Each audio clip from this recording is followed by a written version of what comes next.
Hey guys, Nat Wilson from Nat Wilson Wellness. Welcome to episode 2 of Life Without Overwhelm, and a big shout out to Kim. Today's topic is for her, and it's learning how to say no. What a great question.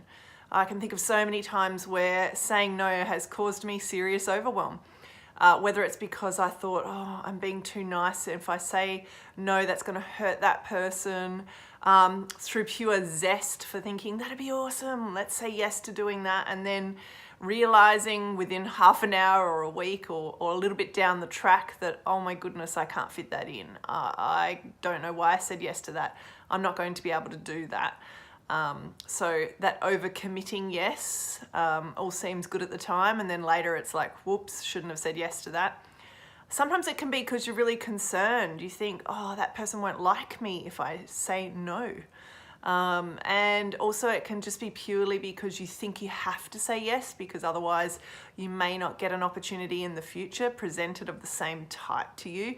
So there's a number of reasons from a psychology point of view and a mindset point of view why we say yes when really we want to say no.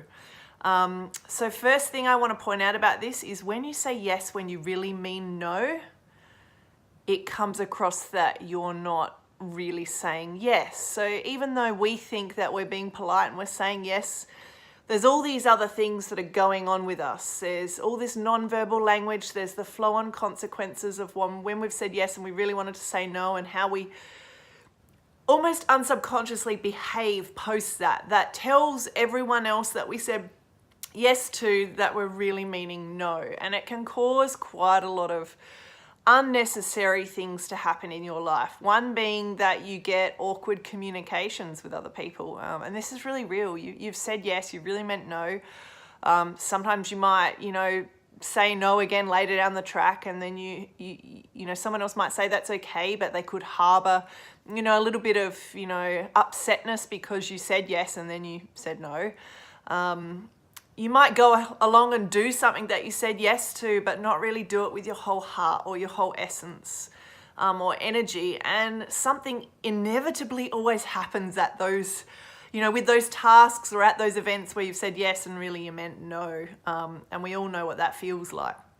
So the number one thing there is that energetically, if you're not being true to what you want and what serves you, that's going to be picked up by others. And it's a really important point. So I really want you to have a think about that. Have a think about when I say yes, when really I felt like saying no, how am I not being true to myself, and how is that coming out in how I've behaved post saying yes? So think back to some events that you said yes to that you didn't want to, and what you did. Just reflect back and think, does this apply to me? Did I act on a no even though I said a yes, and how I was incongruent with myself?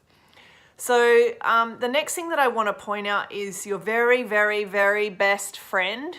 And it isn't the word no, and it isn't the word yes. It's a sentence called, let me think about it. And it took me so long to learn this one. Let me think about it. Now, if you find yourself in the position where something's just thrown on you, like, hey, can you do this? And the person's expecting a yes answer, or perhaps you got an email, or you literally aren't sure. It's taken you a little bit by surprise, or you don't know what to make of it. You're not sure how to respond without hurting the other person if you do want to say no.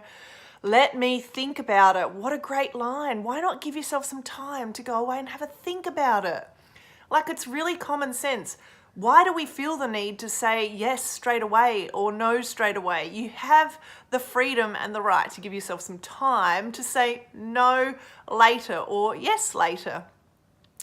And the third thing that I want to point out is, how do you make sound decisions about yes and no to saying yes or no? Well, you've really got to know what you want in life. And I think this is the key to it all.